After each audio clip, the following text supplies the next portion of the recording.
So, hello aspirants, Jai Hind and welcome to Train for SSB. So, today we will be talking about the privatization of Indian Railways. So, recently we had heard a news that Indian Railways has released a tender for giving the operational part of the trains for the private players.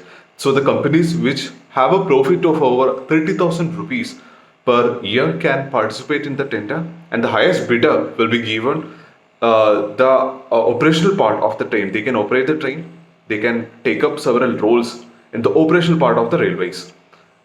So, why this privatization actually? So, recently we know that Indian Railways is on the verge of modernization. There are many new technologies which have been putting into the Indian Railways. Like we know that our Tejas Express has been recently been privatized and launched as first privatized train in India, and it has been a huge success indeed because the serviceability, the punctuality of the railways was very much comfortable and catch a lot of attention of the commuters. And also we can so that the train 18, the Vande Bharat Express. So there are many trains which have been planned to induct into the Indian Railways. So for this, money is a factor, and it's expected that upcoming 12 years there is a need of around 50 lakh crore rupees for the Indian Railways for including all the operational charges and all the money for the modernization. And presently around 13,000 trains are running in the Indian Railways, and it's the fourth largest railway network in the world actually. So definitely there is a huge part for the private players to play in this part. So talking towards the objectives, so the first of all the objectives is definitely is to improve the punctuality of the railways. So definitely we know that as a commuters, definitely I hope you guys have a chance to travel in Indian Railways. So definitely most of the people definitely have been used to the punctuality in Indian Railways. Sometimes it's very common in Indian railway systems to get the train to get late at times. So definitely, the punctuality will be a factor and increase the passenger safety. All the new trains which will be launched will be having the automatic door system. Technology will be inducted so that the passenger safety will be increased by miles. And definitely, the next thing is provide world class facilities for the passengers. So we know this. Just take the example of Tejas Express. It's very much technologically advanced comparing to our very like our conventional train rakes because it has many systems, automated like the curtain systems, entertainment systems, the interaction system where which we can see how much at how fast the train is running, what station is coming up next. So such kind of system and even the safety of the passengers as I have mentioned. And the next thing is the confirmed tickets will be provided to uh, each and every commuters. So we can book the tickets. So we can have confirmed tickets while traveling. And the next thing is increase the revenue of the Indian Railways. So presently Indian Railways is running on bit of a loss. We know that. So definitely for meeting up the needs, just I have mentioned like 50 lakh crore rupees. So by privatization, definitely the revenue of the Indian Railways can be increased. So which they can easily find the money for improving the qualities of the service and for the modernization what there in the upcoming years. So something about the tender. So the tender is planned for around 35 years. So this tender which will be given is for 35 years. So and a few more things. Even though the train is privatized, the operational part like the loco pilots, the railway guards, everyone will be the employees which will be constituted, which will be recruited by the Indian Railways only. So even though a privatization factor is coming up, we know that like the jobs will be also the government sector jobs also will be created among the same. So definitely, there is no worries regarding the privatization, the job loss regarding the privatization. And actually, there are three basic charges which is needed to be given by the private players for the Indian Railways. So the first thing is there is a fixed haulage charge. So there's a fixed charge which needed to be like it may be monthly or annually, which needed to be given for the Indian Railways. The next thing is the energy charge. If the railways is running on the energy, like diesel may be used, electricity may be used. So in that cases, the energy requirement, the charge of the energy requirement should be given to the Indian Railways, and also a part of the gross revenue will be also transferred to Indian Railways. So by which 100% the railways is making sure that they will be having a perfect profitable conditions where they can increase the profitability and revenues of the system. And the advantages are mainly like definitely the maintenance part is done by the private players.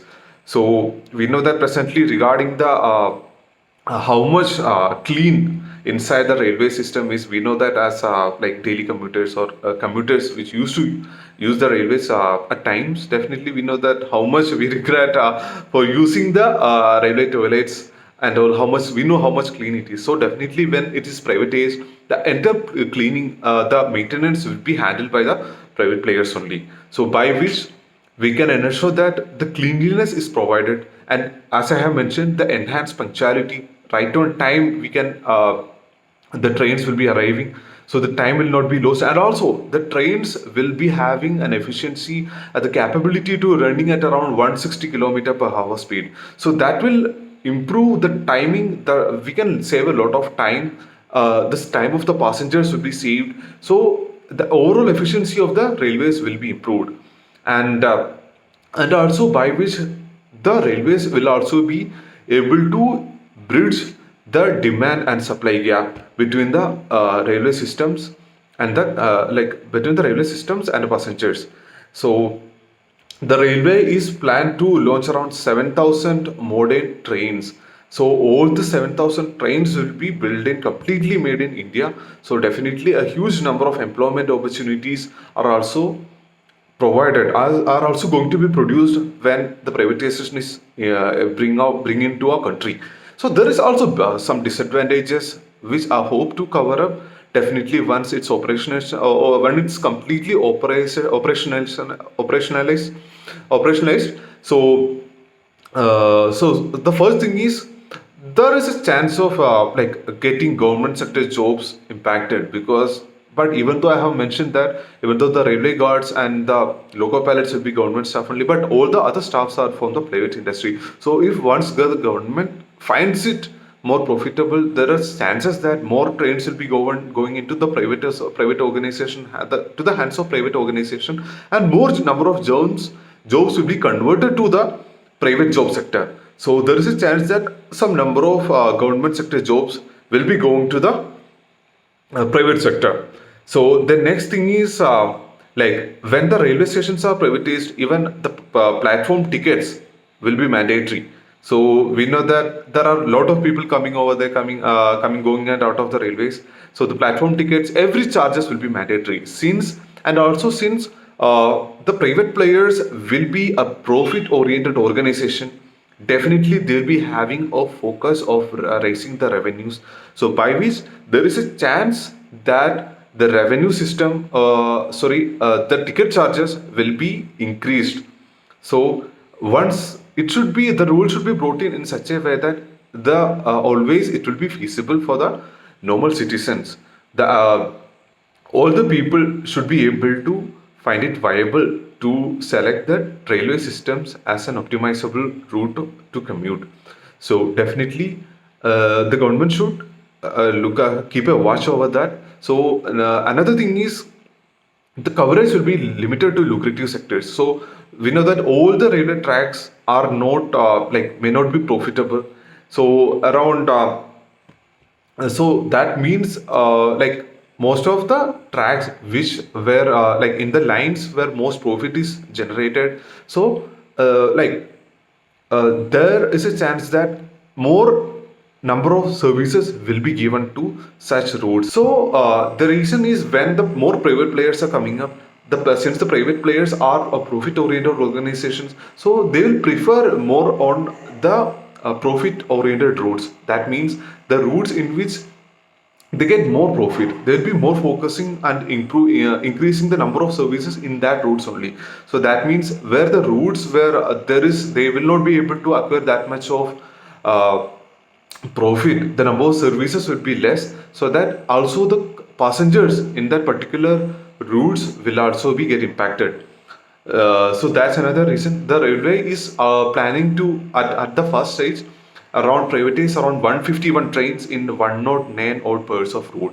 So we can expect if the railways is finding it profitable, there will be more number of trains will be inducted into Indian Railways. So hope this class is helpful for you. So and also by privatization we can also find that definitely a leap in the Indian Railways in case of the punctuality, the negative sides which we have been seeing for years, and also overall the customer like the customer experience will be raised to a world class. So that is needed, and gradually I hope we will be achieving that post of becoming a world class railway system in the near future. And once again, Jai Hind. I hope you like the session, and please subscribe the channel, like the video, and share it among with your friends. So bye guys.